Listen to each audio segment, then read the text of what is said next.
Robert Chen had been doing the same thing every weekday morning for 12 years.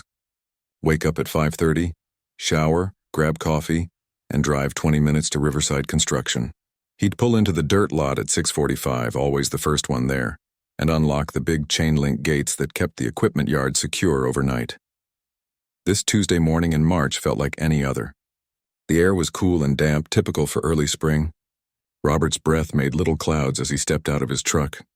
He could see Mike, the night security guard, sitting in his booth near the entrance, probably counting down the minutes until his shift ended. "Morning. Mike," Robert called out, jangling his keys. "Another day, another dollar," Mike replied, waving back.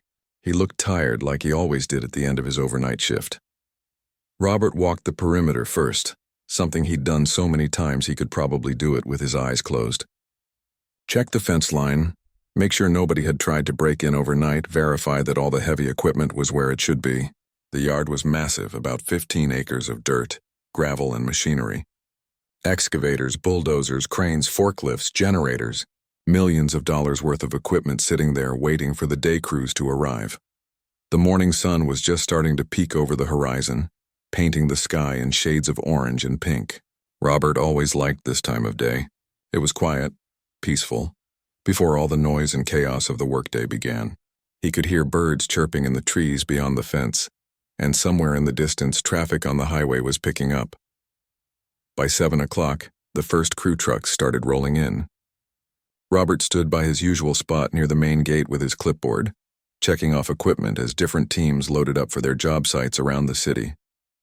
There were residential projects, commercial builds, roadwork, demolition jobs.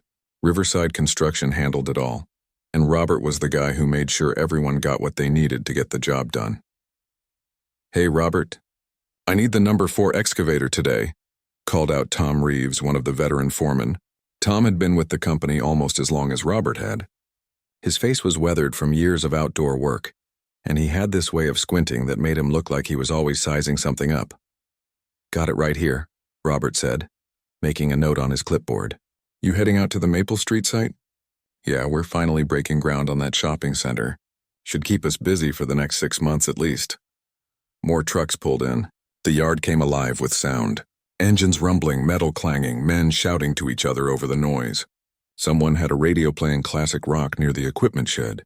The smell of diesel fuel and fresh coffee mixed in the air. A few guys stood around the coffee station, a beat-up old table with a huge thermos that Robert's wife had started filling every morning years ago. It had become a ritual. The early crew would gather there, warming their hands on paper cups, trading jokes and complaints before heading out to their sites. Linda Park, one of the crane operators, was there too. She was relatively new, only been with the company for about 2 years, but she was good at her job, better than some of the old-timers, Robert thought, though he'd never say that out loud. She was checking over her equipment list, being thorough like always. "Morning, Linda. You taking the big crane today?" "Yeah, we've got some serious lifting to do at the downtown site. Steel beams for that new office building." By 7:30, the yard was in full swing. About 43 people total that morning, between the crews getting ready to head out and the maintenance team that worked on site. The maintenance shed was already open, and Robert could hear the sound of tools clanking as mechanics worked on a bulldozer that had been acting up the day before. Everything was running like clockwork. This was Robert's favorite part of the job, really. The organized chaos of it all. Every piece of equipment going where it needed to go. Every crew getting what they needed. He'd spent 12 years learning this rhythm, understanding how the whole operation flowed. He knew which foreman liked to get out early, who needed extra time to prep, which pieces of equipment had quirks that needed special attention. The sun was fully up now, warming the air. It was going to be a nice day, Robert thought. Maybe he and his wife could grill out that evening, enjoy the weather. Their daughter was coming home from college for spring break next week. Life was good. Predictable, sure, but good. At 7:45, Robert was standing near the main gate, watching the last few trucks get loaded up. Tom was climbing into his pickup ready to head out. Linda was doing a final walk around of her crane. The radio was playing that song, the one that had been popular when Robert first started working here. He couldn't remember the name, but he always liked it. He glanced at his watch. 7:47. Then everything changed. It started with the power cutting out. The overhead lights in the covered areas went dark. The radio died mid-song. Okay, Robert thought, probably just a breaker. It happened sometimes when too many things were running at once. But then he noticed something else. The generators shut off. All of them. Just stopped running, their familiar hum disappearing into silence. That was weird. Those generators didn't run on the grid. They had their own fuel, their own systems. They shouldn't be affected by a power outage. Then the diesel equipment started dying. Engines that had been rumbling just seconds before sputtered and went quiet. One by one, like dominoes falling. Tom's truck engine cut out. The excavator someone had been moving just stopped in its tracks. The forklift near the warehouse went silent. Robert felt something strange. A pressure in his ears like when you're on an airplane and the altitude changes. He swallowed, trying to pop them, but the feeling didn't go away. The air felt different somehow. Heavier, maybe? Or charged, like right before a thunderstorm, except the sky was clear. Then he realized something else. He couldn't hear anything. Not the highway in the distance. Not the birds. Not even the wind. Just complete total silence. And everyone in the yard was standing still, looking around with confused expressions on their faces, wondering what on earth had just happened. The silence lasted maybe 10 seconds, but it felt like forever. Then people started moving again, slowly, like they were waking up from a dream. Robert saw Tom climb out of his truck, confusion written all over his face. Linda put down the equipment checklist she'd been holding and looked around the yard with wide eyes. What the hell just happened? Someone called out.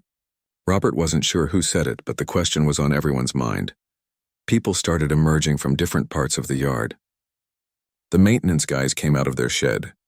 The crew that had been loading equipment near the warehouse walked toward the center of the yard where everyone else was gathering. Nobody was panicking yet, but Robert could see concern on their faces. This wasn't normal. This wasn't anything like normal. Tom pulled out his cell phone and tried to make a call. Robert watched him tap the screen a few times, then shake it like that would help. Nothing, Tom said. Phone's completely dead. Mine too, Linda said, pulling hers from her pocket. The screen was black. She pressed the power button. Nothing happened. Robert reached for his own phone. Dead. Not just out of battery, but completely unresponsive. Like it had never been a phone at all, just a useless piece of metal and glass. Try the radio, someone suggested. Tom went back to his truck and grabbed the two-way radio they used for job site communication. He pressed the button, spoke into it. Nothing but static. He tried adjusting the frequency. More static. It was like the radio waves themselves had disappeared. That's when someone noticed the trucks. The ones that had been running when everything went silent were still running. Their engines idled normally, like nothing had happened. But any truck or piece of equipment that had been turned off wouldn't start. Tom tried his ignition again. The key turned, but nothing happened. No clicking, no grinding, no sound at all. Just silence. Okay, this is getting weird, said one of the younger crew members. His name was Danny, and Robert could see the kid was starting to look scared. Can't blame him, Robert thought. He was feeling a bit scared himself. Everyone stay calm, Robert said, trying to sound more confident than he felt. There's got to be a logical explanation. Maybe some kind of power surge or electromagnetic thing. Then why are some engines still running? Tom asked, pointing to the idling trucks. And why do I feel like my ears need to pop? Other people nodded. They felt it too. That weird pressure, like the air pressure in the yard had changed. Robert swallowed again, but it didn't help. The feeling just stayed there, persistent and uncomfortable. Then Linda said something that made everyone's blood run cold. Check your watches. Robert looked down at his wrist. His watch had stopped. The second hand wasn't moving. It showed 7:47. He looked up and saw other people checking their watches. The digital ones were blank, their screens dark. The mechanical ones, the old-fashioned kind with actual gears and springs, had all stopped at the same time. 7:47, how is that possible? Someone whispered. Nobody had an answer. Mike, the security guard, was standing near the edge of the group. He looked pale. I've been working night security for 15 years, he said quietly. I've seen a lot of weird stuff. People trying to break in, equipment malfunctions, storms that knocked out power for hours. But I've never seen anything like this. Tom was a practical man. He'd been in construction his whole adult life, dealt with every kind of problem you could imagine on a job site. Robert had seen him stay calm during accidents, equipment failures, weather emergencies. But right now, Tom looked rattled. "We need to figure out what's going on," Tom said. "And we need to let someone know we're stuck here." "Stuck?" Danny asked. "What do you mean, stuck? We can just leave, right?" Nobody had tried to leave yet. The gates were open. The road was right there. But something about the way Tom said it made Robert realize they needed to check. They needed to see if they could actually leave. A small group walked toward the main gate. Robert went with them, along with Tom, Linda, and a few others. As they got closer, Robert noticed something strange. The view beyond the gate looked wrong. Blurry, like he needed glasses even though his vision was fine. The street that should have been clear and visible just looked fuzzy, out of focus. "Are you guys seeing this?" Linda asked. "Yeah," Tom said. "What is that?" They got closer to the gate, right up to the fence line. The chain-link fence was humming. Not loudly, but Robert could feel it more than hear it. A faint vibration running through the metal. "Don't touch it," Robert warned, but it was too late. Danny had already reached out and grabbed the fence with his bare hand. The kid yanked his hand back immediately, shaking it. It's like I stuck my finger in an electrical socket or something." My whole arm went numb. They all stepped back from the fence. Robert stared out at the blurry world beyond. He could make out shapes, vague forms that might have been cars or buildings or trees. He could see colors, grays and browns and greens all mixed together, but he couldn't see details. Couldn't see the street signs he knew were out there. Couldn't see the warehouse across the road. Couldn't see anything clearly. "This isn't right," Tom said, stating the obvious. "This isn't natural." They walked along the fence line, checking different sections. It was the same everywhere. The fence hummed with that weird energy, and everything beyond it was blurred and indistinct. It was like someone had put a filter over the world, or like they were looking at everything through frosted glass. When they got back to the main group, the news wasn't well received. People started talking over each other, voices getting louder. Someone mentioned being trapped. Someone else brought up government experiments. A few people thought maybe it was some kind of natural disaster, like a solar flare or something. Robert tried to keep everyone focused. They needed to think clearly, stay organized. Panicking wouldn't help anything. But even as he said these things, he felt the fear creeping in. What if they really were trapped? What if whatever had happened couldn't be undone? That's when someone called out from the far end of the yard. Hey, come look at this." The group turned. One of the maintenance workers was standing near the equipment shed, waving his arms. He looked excited or scared, Robert couldn't tell which. "What is it?" Tom called back. "The shadows," the man shouted. "Something's wrong with the shadows." People started walking toward him, curiosity overcoming caution. Robert followed, wondering what else could possibly be strange about this already impossible situation. When he got there, he saw what the man meant. Their shadows weren't pointing in the same direction. Robert's shadow stretched out to his left. Tom's shadow went straight back. Linda's shadow angled to the right. They were all standing close together under the same sun, but their shadows didn't match. It was like each person had their own personal light source, each one shining from a different angle. Robert looked up at the sky. The sun was there, bright and clear. But now that he was really looking at it, he realized something else. It hadn't moved. Not even a little bit. It was in exactly the same position it had been when everything went silent. Time had stopped. Or at least time outside the yard had stopped. But inside they were all still moving, still breathing, still aging second by second. They were trapped in a bubble, cut off from the normal world, and nobody had any idea why or how or what to do about it. Robert knew they needed a plan. Standing around staring at impossible shadows wasn't going to help anyone. He gathered everyone together near the main warehouse, the biggest covered area in the yard. At least there they could all sit down, think clearly, try to figure this out. 43 people. That's how many had been in the yard when everything went wrong. Robert counted them twice to make sure. 43 people who were now stuck in whatever this was. Some were sitting on equipment crates. Others leaned against the wall. A few paced back and forth, too nervous to stay still. "All right, listen up," Robert said, raising his voice so everyone could hear. "I know this is scary. I know it doesn't make any sense. But we need to stay calm and work together." Tom stood up next to him. "Robert's right. We need to be systematic about this. Figure out what we know, what we can do." "What we know is we're trapped," Danny said. The kid looked even more scared than before. "We can't leave, we can't call anyone, and time has stopped. We're stuck in here. We don't know that for sure, Linda said, though her voice wasn't very convincing. Maybe it's just temporary. Maybe whatever caused this will fix itself. And if it doesn't? Someone asked from the back. Nobody wanted to answer that question. Robert suggested they split into groups. Some people would search the entire yard thoroughly, see if they could find any clues about what happened. Others would check the buildings, look for anything useful. Maybe there was a landline phone somewhere that still worked, or a radio that could get through whatever was blocking their signals. It was a long shot, but they had to try something. The group spread out. Robert went with Tom and a few others to check the office building. It was a small structure near the front gate, just a couple of rooms where the administrative work got done.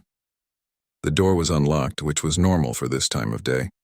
Inside, everything looked exactly like it should.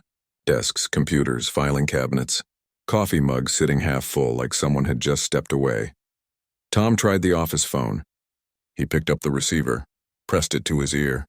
"Dead," he said. Not even a dial tone. Robert tried the computer. He pressed the power button. Nothing. Same as the phones, same as everything else electronic. Whatever had happened, it had killed every piece of technology that wasn't already running. They searched through drawers and cabinets, not really sure what they were looking for. Maybe emergency supplies or some kind of manual, or anything that might help. They found the usual office stuff. Papers, pens, a first aid kit that was probably expired, some stale crackers in a drawer. Outside, they could hear other groups moving around, calling out to each other. Someone was checking the perimeter fence in more detail. Another group was going through the maintenance shed. Everyone was looking for answers, but Robert had a sinking feeling they weren't going to find any. After about 30 minutes, the group started coming back together. Nobody had found anything useful. The fence was the same all the way around. That same humming energy and blurred view beyond. The buildings were all normal inside, just dead technology and everyday stuff. There was food in the break room at least. Sandwiches and snacks that people had brought for lunch. Water in the cooler. If they were stuck here for a while, they wouldn't starve. That was something, but it wasn't much. Robert noticed Mike sitting alone near the coffee station, staring at his hands. The old security guard looked like he'd aged 10 years in the last hour. Robert walked over and sat down next to him. "You okay, Mike?" Mike shook his head slowly. "I got grandkids, Robert. 3 of them. I'm supposed to pick up the youngest one from school today. She's 6. If I don't show up, she's going to be scared." Robert didn't know what to say to that. He thought about his own daughter away at college. His wife probably at work right now, not knowing anything was wrong. How long would it take before people outside realized something had happened? Would they even know? From the outside, what did this yard look like right now? "We'll figure this out," Robert said, though he wasn't sure he believed it. "We'll get back to them." Around noon, or what felt like noon, though nobody could really tell time anymore, something changed. The pressure in the air got stronger. That weird feeling in their ears intensified. People started wincing, rubbing their temples like they had headaches coming on. "Does anyone else feel that?" Linda asked. Everyone nodded. It was impossible not to feel it. Like the air itself was pressing down on them, getting heavier by the minute. Then someone came running from the back of the yard. It was Kevin, one of the mechanics.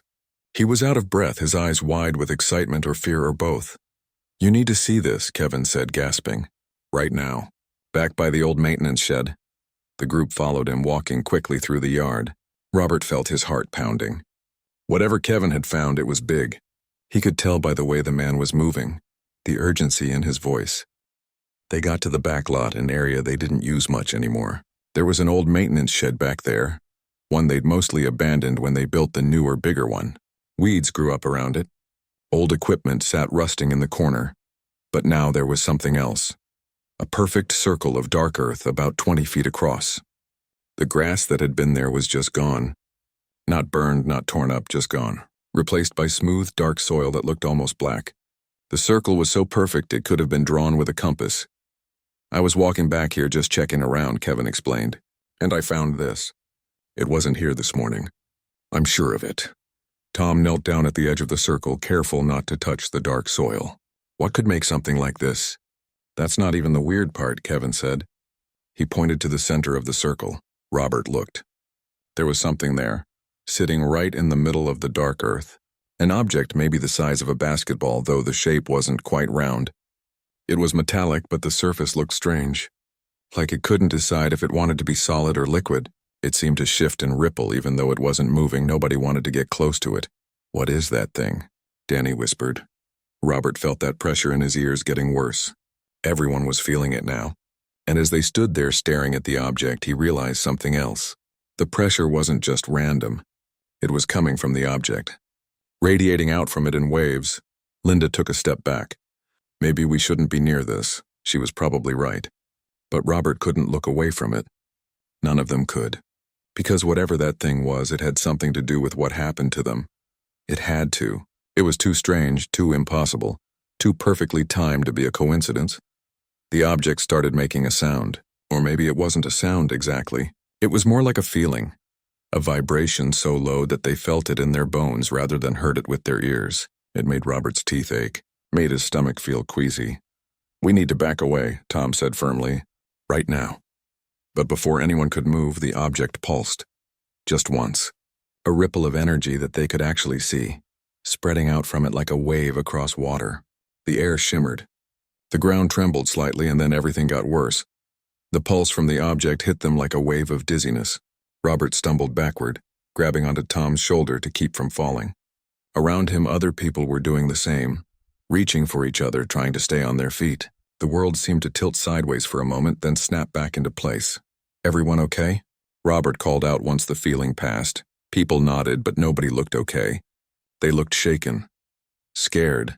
That thing in the center of the circle had just done something to them, and none of them understood what. "We need to get away from this," Linda said, her voice tight with fear. "Whatever that thing is, it's dangerous." She was right.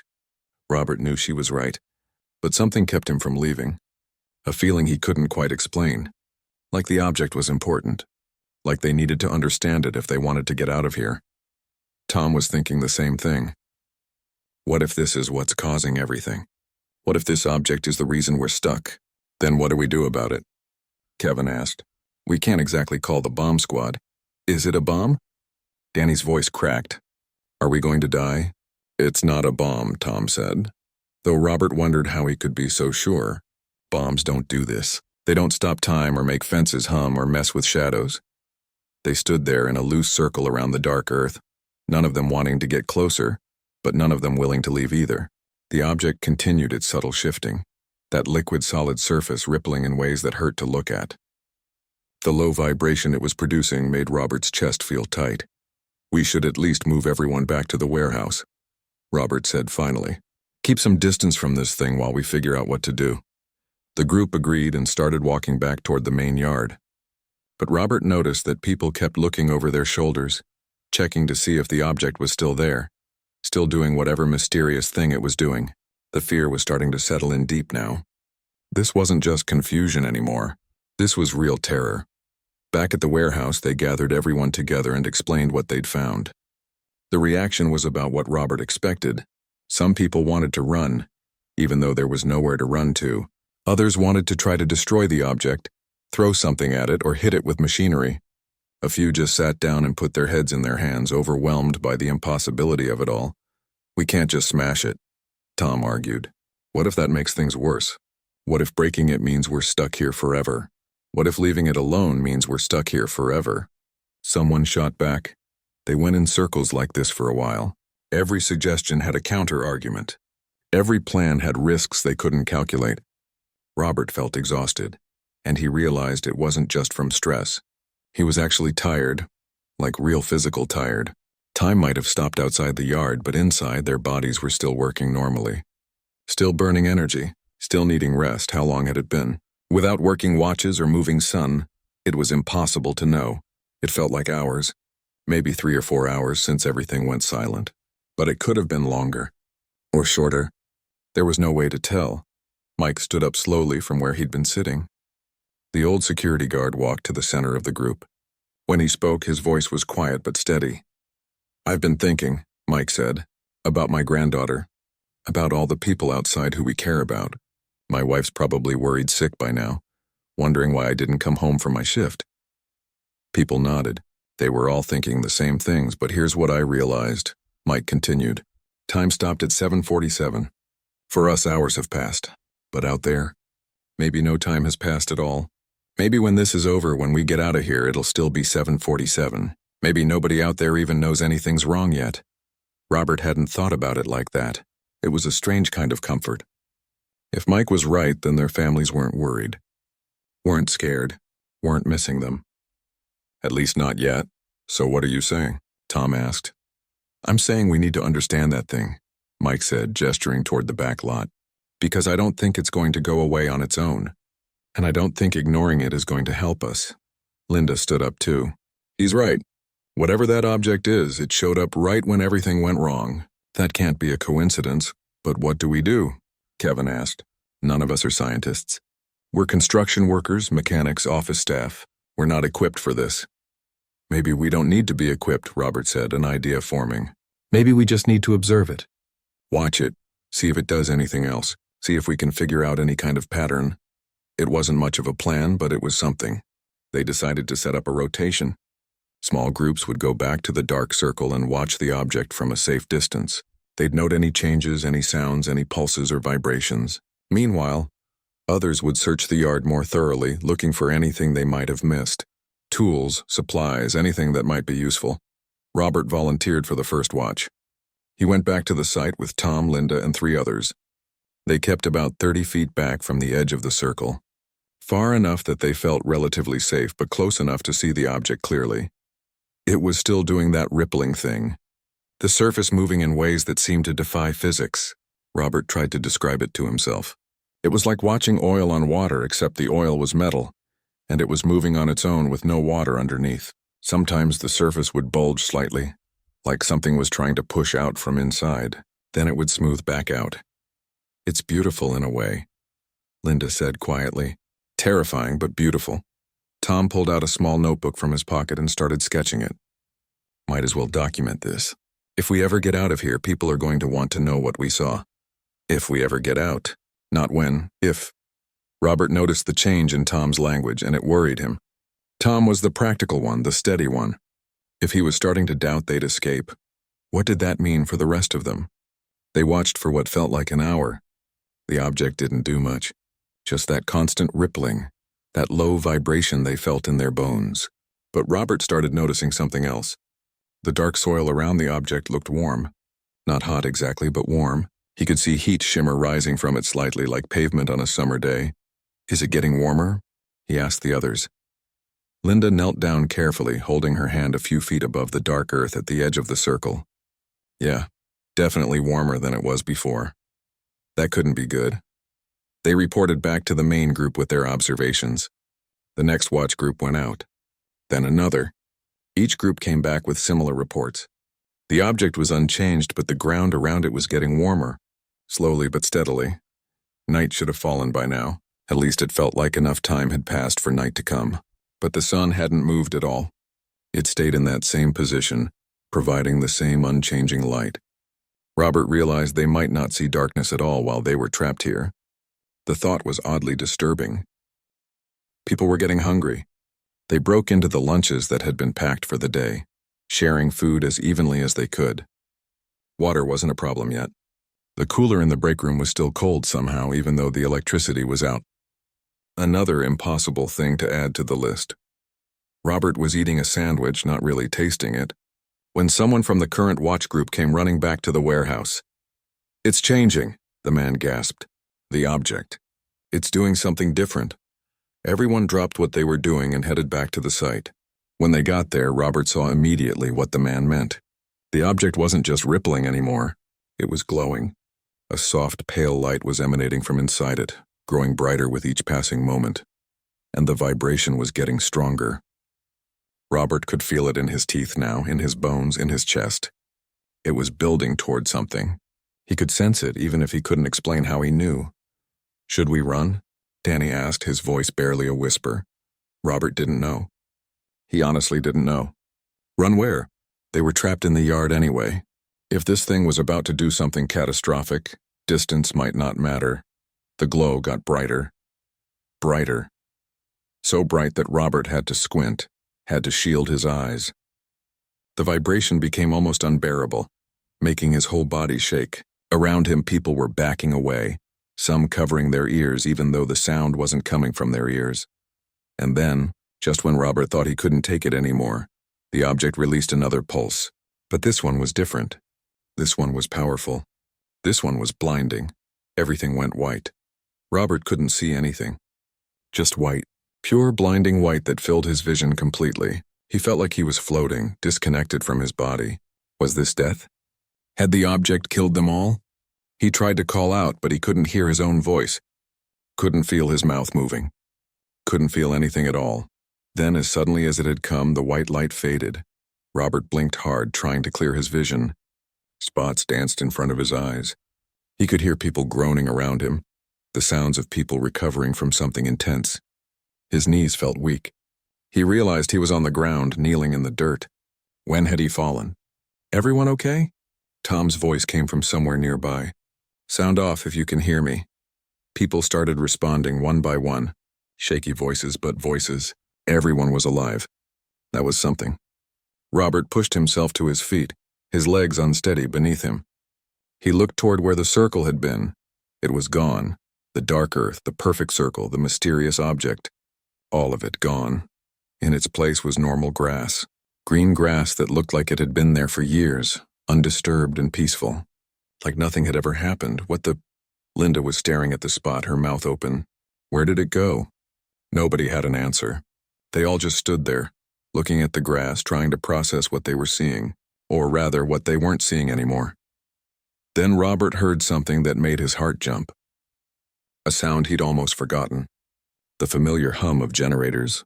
The beep of a forklift in reverse. The distant rumble of traffic on the highway. All the normal sounds of the yard, rushing back into existence like they'd never left. Do you hear that? Kevin said, his eyes wide. They all heard it. The world was working again. People started running toward different parts of the yard. Robert followed Tom to the nearest truck. Tom jumped in, turned the key. The engine roared to life immediately. Tom laughed, actually laughed, the sound full of relief and disbelief. It works. Everything works. Robert pulled out his phone. The screen lit up when he pressed the button. He had service. He had messages. A lot of messages. But when he looked at the timestamps, his blood went cold. All the messages were from this morning. From before. His wife had texted him at 7:30, asking him to pick up milk on the way home. That was it. Nothing after. No worried messages. No calls asking where he was. He checked the time on his phone. 7:48 a.m., 7:48. 1 minute had passed. Just one single minute since everything had gone wrong. For them, it had been hours. They'd lived through hours of fear and confusion and impossibility. But out here in the real world, only 1 minute had gone by. Robert looked at his watch. The second hand was moving again, ticking forward like it had never stopped. Like the whole thing had been a dream, but it wasn't a dream. He knew it wasn't. Everyone else was checking their phones too, seeing the same thing he was seeing.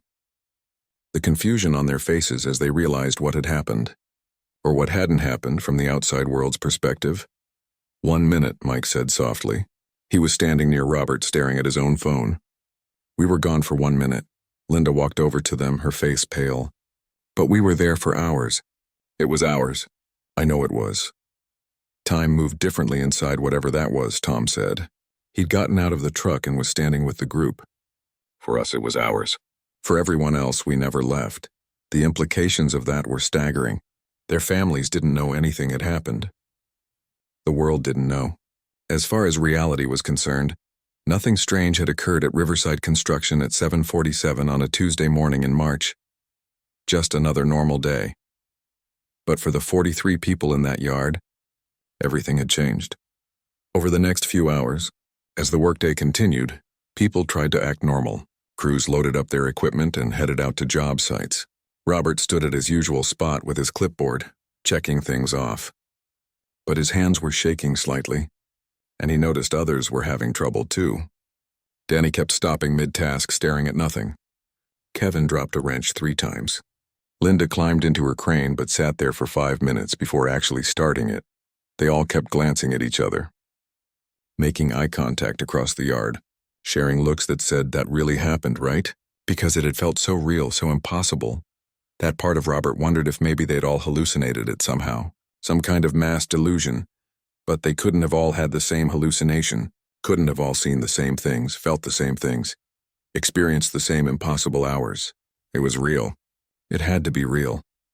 During lunch break, people started gathering in small groups, talking quietly, comparing notes about what they remembered. Everyone's story matched. The silence, the stopped watches, the humming fence, the strange shadows, the object in the circle. All of it, we can't tell anyone, Tom said when a larger group had assembled near the warehouse. Who would believe us? We were gone for 1 minute. 1 minute. Even if we all told the same story, people would think we were crazy. Or lying, Mike added, or pulling some kind of prank. Robert knew they were right. How do you explain to someone that you lived through hours of trapped time in the space of a single minute? How do you describe an object that defies physics, a fence that hums with energy, a sun that doesn't move? You can't. Not in a way that makes sense. Not in a way that doesn't make you sound insane, so what do we do? Linda asked. Just pretend it didn't happen. We remember, Robert said quietly. We remember and we know it was real, and that's enough. That has to be enough. The day continued. Slowly, people started acting more normal. The shock wore off, replaced by a strange kind of acceptance. They'd experienced something impossible, and now they had to live with that. Had to carry that knowledge with them and keep it quiet. Robert went home that evening at his normal time. His wife was in the kitchen making dinner. She smiled when he walked in, asked him how his day was. And for a moment, Robert almost told her, almost explained everything that had happened. But the words wouldn't come. How could they? It was fine, he said instead. Just another day. But it wasn't. And he knew it never would be just another day again. Over the following weeks, Robert noticed changes in the people who'd been there. Subtle things. Mike seemed more present with his grandkids, like he was making sure not to miss a moment.